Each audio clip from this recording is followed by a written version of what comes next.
Trade discount क्या होता है जान लो। जैसे आप लोग किताबें खरीदने जाते हैं दुकान पे, ठीक, 500 रुपये की मान ली किताब है, अकाउंट्स की डी गूगल की किताब 500 रुपये की है। तो सेलर क्या करता है, 500 उस पर लिस्ट प्राइस जो लिखा हुआ है, जो उस पर प्राइस छपा रहता है उसको बोलते हैं लिस्ट प्राइस, ठीक। तो अब 500 रुपये लिस्ट प्राइस लिखा हुआ है उस पर कि इसका दाम कितना है, लिस्ट प्राइस कितना है इसका 500। सेलर क्या करता है, अपना कैलकुलेटर निकालता है और उस पर 10% डिस्काउंट काट के आपको दाम बताता है कि भाई 450 रुपये दो। ये जो डिस्काउंट सेलर आपको दे रहा है आपके बिना कहे, आ रहा समझ में, वही क्या कहलाता है, ट्रेड डिस्काउंट। ट्रेड डिस्काउंट यहाँ पे 500 का 10% काट के यानी 50 रुपया काट के आपको बताएगा कि 450 रुपये दो, आ रहा समझ में। तो ये जो डिस्काउंट दिया जा रहा है सेलर द्वारा कस्टमर को ऑन बिहाफ ऑफ प्रोड्यूसर है, ठीक। एक्चुअल में ये बुक वो प्रोड्यूसर चाहता था सेलर से कि वो कितना ले इस पे, बस 450 रुपये, आ रहा समझ में। ये सिर्फ कस्टमर को अट्रैक्ट करने के लिए होता है। ये डिस्काउंट ना किसी के लिए प्रॉफिट होगा ना किसी के लिए लॉस। ऐसा नहीं है कि सेलर आपको 50 रुपये कम करके बता रहा है तो ये 50 रुपये सेलर का लॉस हो गया, ऐसा नहीं है, ठीक। नहीं, ये 50 रुपये आपका प्रॉफिट हुआ, ठीक। आपको सामान 450 रुपये का था, 450 रुपये में दिया जा रहा है ट्रेड डिस्काउंट काटने के बाद, समझ में आ रहा है, क्योंकि प्रोड्यूसर को 450 रुपये चाहिए ही था। तो 500 पे 50 रुपये जो डिस्काउंट दिया जा रहा है वही कहलाता है ट्रेड डिस्काउंट। अब ये सिर्फ कस्टमर को अट्रैक्ट करने के लिए होता है कि हाँ तुमको लगेगा भाई 10% डिस्काउंट इस किताब में मिल रहा है, यही वाला किताब हम लेंगे। कभी कभी क्या होता है कि 20% का डिस्काउंट किसी की किताबों पे होता है, ट्रेड डिस्काउंट, ठीक। तो अब आपको लगता है कि 20% वाला ज़्यादा अच्छा है, वही 20% वाला लेना चाहिए। तो ये सिर्फ अट्रैक्ट करने के लिए होता है कस्टमर को, ये ना किसी के लिए प्रॉफिट होता है ना किसी के लिए लॉस। तो इस ट्रेड डिस्काउंट की कोई एंट्री हम लोग बुक्स में नहीं करते हैं, आ रहा समझ में। इसको क्या करते हैं, अब मान लिए कि 500 रुपये का सामान है, 500 रुपये का सामान है और कह रहा है कि ट्रेड डिस्काउंट है इस पर 10%, ट्रेड डिस्काउंट इस पर 10% है। तो सामान 5000 का 10% घटाओगे तो 500 माइनस करके यानी सामान कितने का होगा आपका 4500 का। तो आपने परचेज़ किया 5000 रुपये का सामान 10% ट्रेड डिस्काउंट पे, तो आप परचेज़ दिखाएंगे कितने का दिखाएंगे, 4500 का ही दिखाएंगे, समझ में आ रहा है। या सेल किया 5000 रुपये का सामान 10% डिस्काउंट पे, तो आप डिस्काउंट घटा के सेल वैल्यू दिखाएंगे, कितनी दिखाएंगे 4500। ये समझ में आ गया। तो ट्रेड डिस्काउंट को गुड्स की जो लिस्ट प्राइस होती है उसी में से माइनस कर दिया जाता है। इसकी अलग से कोई एंट्री नहीं होती है, इसको घटा के लिख देते हैं अमाउंट में। तो ये तो समझ में आ गया होगा। अब देखो कैश डिस्काउंट, ये क्या होता है। अब आप किताब खरीदने गए, किताब का दाम आपको बताया 450 रुपये, 500 लिखा हुआ था उस पर, 10% ट्रेड डिस्काउंट घटा के बता दिया आपको 450 रुपये। अब आप कहे कि अंकल 420 रुपये हमारे पास, ले लीजिए, 420 रुपये हम तुरंत दे रहे हैं आपको, ठीक।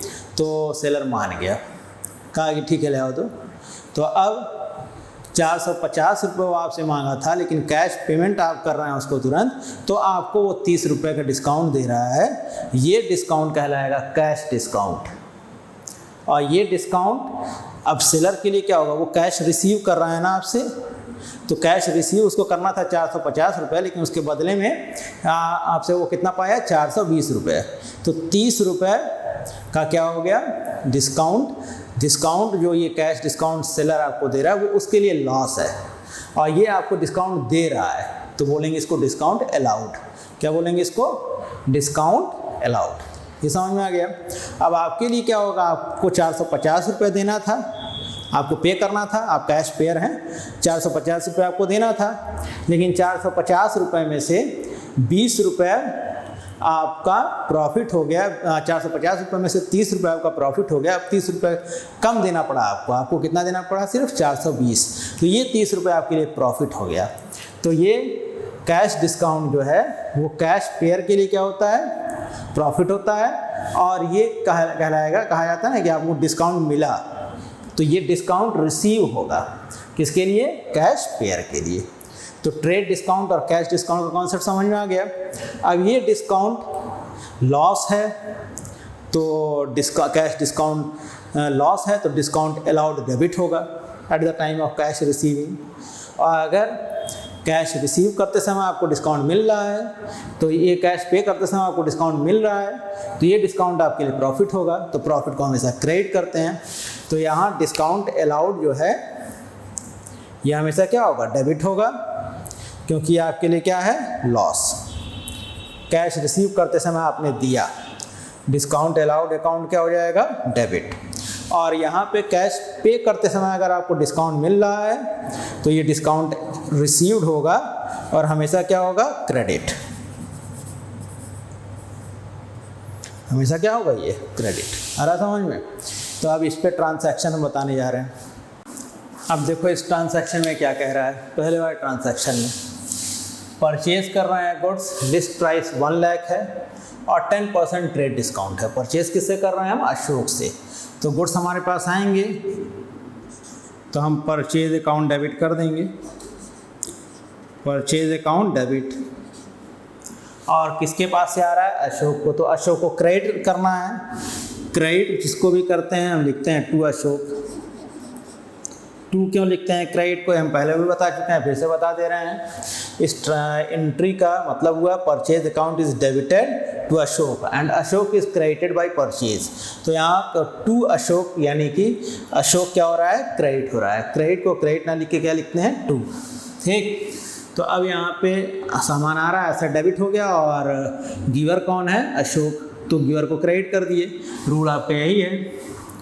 अब 1 लाख रुपए का सामान था और हम बताएं अभी ट्रेड डिस्काउंट को हम लोग क्या करते हैं, परचेज की जो भी लिस्ट प्राइस है गुड्स का उसमें से माइनस करके लिखते हैं।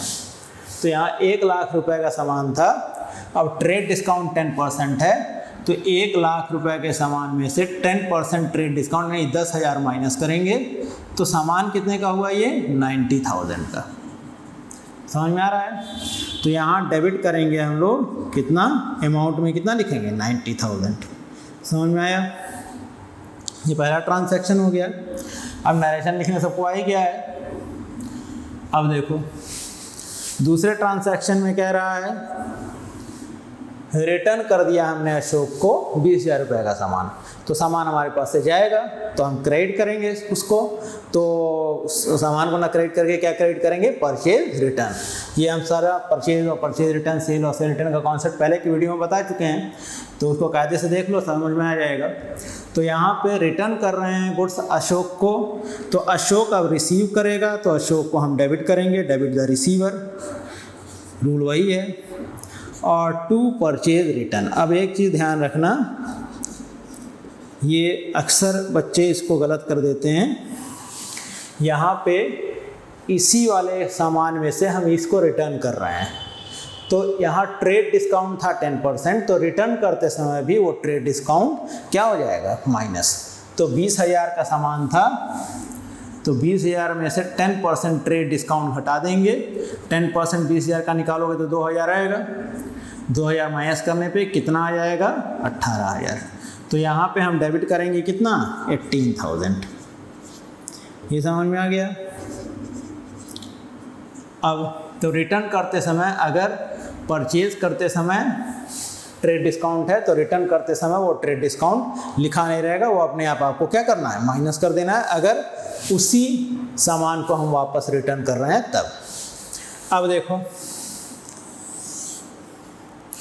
यहाँ कह रहा है तीसरे ट्रांसैक्शन में pay to Ashok 70,000 for full settlement. अब ध्यान देना, हम अशोक को दे रहे हैं, एक्चुअल हमको देना कितना था, 90,000 रुपये का सामान हमने खरीदा और 18,000 रुपये का सामान वापस कर दिया, तो 90,000 में से 18,000 घटा के ही हम पे करेंगे ना उसको, यानी 72,000 का हमें एक्चुअल पेमेंट करना था। हमें 72,000 का पेमेंट करना था, उसके बदले में हम दे कितना रहे हैं, सिर्फ 70,000। यानी यहाँ पे हम सेटलमेंट कर दिए 70,000 में और अशोक मान गया, तो 2,000 रुपये का हमको क्या मिल गया, डिस्काउंट। यहाँ ये क्या कहलाएगा, कैश डिस्काउंट। अभी हमने बताया है कैश डिस्काउंट, कैश पे करते समय जो डिस्काउंट आपको मिलेगा वही क्या कहलाएगा, कैश डिस्काउंट। तो यहाँ पे अशोक को हमें पे करना है, अशोक रिसीवर होगा, अशोक को डेबिट करेंगे। अशोक को हमें पे करना था 72,000 और हम पे कर रहे हैं कैश, तो कैश हमारे पास से जाएगा, तो कैश को क्रेडिट करेंगे, पे कर रहे हैं हम सिर्फ 70,000 और 2,000 का हमें क्या मिल गया, डिस्काउंट। तो डिस्काउंट को हम क्रेडिट करेंगे और ये कहलाएगा डिस्काउंट रिसीव्ड। तो कितना डिस्काउंट रिसीव हो गया, 2,000। ये समझ में आ गया। अब देखो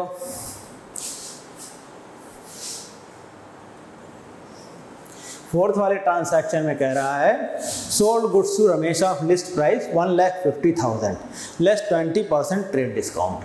तो अब सामान फिर हम बेच रहे हैं, किसको बेच रहे हैं, रमेश को बेच रहे हैं। तो रमेश को बेच रहे हैं तो अब एंट्री क्या हो जाएगी, सामान बेच रहे हैं रमेश को, रमेश रिसीव करेगा सामान और सामान हमारे पास से जाएगा। तो रमेश को हम डेबिट करेंगे, रमेश डेबिट हो जाएगा, रमेश डेबिट और सामान हम वापस हम हमारे पास से सामान जा रहा है और सामान जब बेचते हैं तो सामान जो भी सेल वैल्यू है उसको क्या मानते हैं, रेवेन्यू। सेल हमारी रेवेन्यू है, क्रेडिट आर रेवेन्यूज। तो टू सेल नॉमिनल अकाउंट है, सेल अकाउंट को क्रेडिट कर दिया गया। अब फिर यही है 1,50,000 का लिस्ट प्राइस था और 20% ट्रेड डिस्काउंट था। तो 1,50,000 का 20% निकालेंगे तो 30,000 ट्रेड डिस्काउंट आया। 30,000 हम यहाँ से माइनस करेंगे तो हमें पे करना है कितना, 1,20,000। मतलब सामान जो हमारे पास है वो कितने का है, 1 लाख। जो सामान हमने बेचा है वो कितने का बेचा है, रेवेन्यू कितनी है, 1,20,000। ट्रेड डिस्काउंट जब भी दिया रहेगा तो लिस्ट प्राइस में उसको घटा देना है। ट्रेड डिस्काउंट की कहीं कोई एंट्री नहीं होनी है। क्यों नहीं होनी है अभी हम बताए हैं। तो अब यहाँ पे 1,20,000 अमाउंट लिख देंगे। ये समझ में आ गया। अब फिफ्थ ट्रांसैक्शन में क्या कह रहा है, कह रहा है कि रमेश ने हमको सामान वापस कर दिया। कितने रुपए का सामान वापस कर दिया, 50,000 रुपये का। तो सामान वापस करेगा तो सामान हमारे पास वापस आ जाएगा। तो सेल रिटर्न डेबिट हो जाएगा। रिटर्न क्या हुआ, सेल किया हुआ सामान वापस आता है तो हम सेल रिटर्न अकाउंट को डेबिट करते हैं। एसेट आ रहा है हमारे पास, हम डेबिट कर दिए। और गिवर कौन है यहाँ पे, अब रमेश। तो टू रमेश, गिवर को क्रेडिट करना है तो क्या हो जाएगा, टू रमेश। अब वही चीज़ फिर है, जो सामान हमने सेल किया था वही सामान वापस हमारे पास आ रहा है। तो हमने सेल करते समय ट्रेड डिस्काउंट दिया था तो वही ट्रेड डिस्काउंट यहाँ से भी क्या करेंगे, माइनस। तो अब सेल रिटर्न जब लिखेंगे तो 50,000 में से 20% ट्रेड डिस्काउंट यानी 10,000 माइनस करेंगे। 20% 50,000 में 10,000 आएगा तो 40,000 रुपीज़ सेल रिटर्न। तो यहाँ कितना हो जाएगा, 40,000। ये समझ में आ गया। अब देखो 6 ट्रांसैक्शन में कह रहा है receive ₹78,500 from Ramesh for full settlement. फिर वही बात हो गई। अब यहाँ पे हमने सामान बेचा था 1,20,000 रुपये का और वापस हमारे पास आ गया 40,000 रुपये का। तो हमें लेना कितना है रमेश से, 1,20,000 का सामान बिका था और 40,000 का वापस वो कर दिया। तो हमको 80,000 ही लेना है ना उससे, और तो हमको 80,000 लेना है, लेकिन वो 78,500 में हमको मना लिया। 78,500 कह रहा है कि ले लो, और हम मान गए। तो यहाँ पे 1,500 डिस्काउंट हमने उसको दे दिया। ये क्या कहलाएगा, कैश डिस्काउंट। तो यहाँ पे हम कैश रिसीवर हैं, कैश हम ले रहे हैं किससे, रमेश से, और कैश लेते समय डिस्काउंट हम दे रहे हैं। तो ये डिस्काउंट हमारे लिए क्या होगा, लॉस होगा। तो यहाँ पे अब कैश हमारे पास आएगा, कैश अकाउंट डेबिट, और डिस्काउंट हम दिए तो ये हमारे लिए लॉस है। लॉस को हमेशा डेबिट करेंगे, डिस्काउंट अलाउड डेबिट। और गिवर कौन है यहाँ पे, रमेश। तो रमेश को क्रेडिट कर देंगे।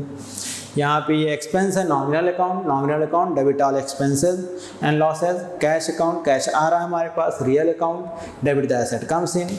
और यह एक पर्सनल अकाउंट है, गिवर है रमेश, क्रेडिट द गिवर। अब रमेश से हमें लेना है 80,000। कितना लेना है, 80,000। और और रमेश हमें दिया कितना 78,500, यानी हम पाए कितना 78,500। रमेश से हमको इतना लेना था, इतना मिला है हमको, और 1500 रुपया डिस्काउंट हमने रमेश को दे दिया। ट्रांजैक्शन समझ में आया, सारी एंट्री समझ में आ गई। रूल ऑफ डेबिट और क्रेडिट सबको समझ में आ ही रहा होगा। अब इसी में कुछ और एंट्रीज हैं जिसमें ट्रेड डिस्काउंट और कैश डिस्काउंट दोनों साथ में दिया रहता है एक ही ट्रांजैक्शन में। तो कैसे उसको करेंगे अभी इसके बाद समझा रहे हैं। अब देखो इस ट्रांजैक्शन में 7th वाले में लिखा हुआ है purchase goods of list price 1 lakh at 10% trade discount. तो ट्रेड डिस्काउंट को तो हम लिस्ट प्राइस में से माइनस कर देंगे, और कह रहा है उसमें 5% कैश डिस्काउंट भी है। 5% कैश डिस्काउंट भी हमें देना है। अगर 5% कैश डिस्काउंट भी है उसमें, और पेमेंट अगर हम कर देंगे तो हमें ये डिस्काउंट मिलेगा। कितना डिस्काउंट मिलेगा 5%। और हमने पेमेंट यहाँ कर दिया है, परचेज़ किया हमने सामान 1 लाख रुपए का, 10% ट्रेड डिस्काउंट है और 5% कैश डिस्काउंट भी है। अगर पेमेंट कैश में होता है, कैश डिस्काउंट तभी मिलेगा जब पेमेंट कैश में होगा। तो यहाँ पे कैश में पेमेंट हो गया है। अब कमल से हमने सामान खरीदा है, कमल से कोई मतलब नहीं रखना है, जाहिर सी बात है, कमल से कोई मतलब नहीं रखना है। ये पहले ट्रांजैक्शन में हम बता चुके हैं इस तरह की एंट्री। तो अगर हम पेमेंट कैश में कर दे रहे हैं तो पर्सन से मतलब नहीं है। अब यहाँ सामान हमारे पास आएगा तो हम डेबिट करेंगे, परचेज अकाउंट डेबिट, आ गया सामान हमारे पास। अब सामान हमारे पास कितने का था जो हमने ख़रीदा है, 1 लाख का था, 10% ट्रेड डिस्काउंट। तो ट्रेड डिस्काउंट को गुड्स के अमाउंट में से ही क्या कर देंगे माइनस। तो 1 लाख का 10% यानी 10,000 माइनस करेंगे तो ये कितने का सामान हो जाएगा 90,000। यानी यहाँ पे परचेज जो हमने सामान किया है वो 90,000 का है। समझ में आ गया। 90,000 हमें पे करना है। अब 90,000 अगर हम तुरंत पे कर देते हैं तो हमें उस पर 5% कैश डिस्काउंट मिल जाएगा। ये डिस्काउंट हमारे लिए क्या होगा, प्रॉफिट होगा। तो यहाँ पे अब पेमेंट तो हमने कर दिया है, तो हम पेमेंट करेंगे तो ये डिस्काउंट हमें मिलेगा। तो डिस्काउंट ये हमारे लिए इनकम होगा, डिस्काउंट रिसीव्ड। और पेमेंट करेंगे तो कैश हमारे पास से जाएगा। अब जाहिर सी बात है 90,000 रुपये देना था, हमें 5% डिस्काउंट हमें मिल गया। तो 90,000 का 5% निकालोगे तो 4,500 डिस्काउंट मिल गया, डिस्काउंट क्रेडिट कर दिया गया। और 90,000 में से 4,500 का डिस्काउंट मिल गया तो हमें पे करना होगा 85,500। 90,000 में से 4,500 घटा के ही पे करेंगे। हो गया ये।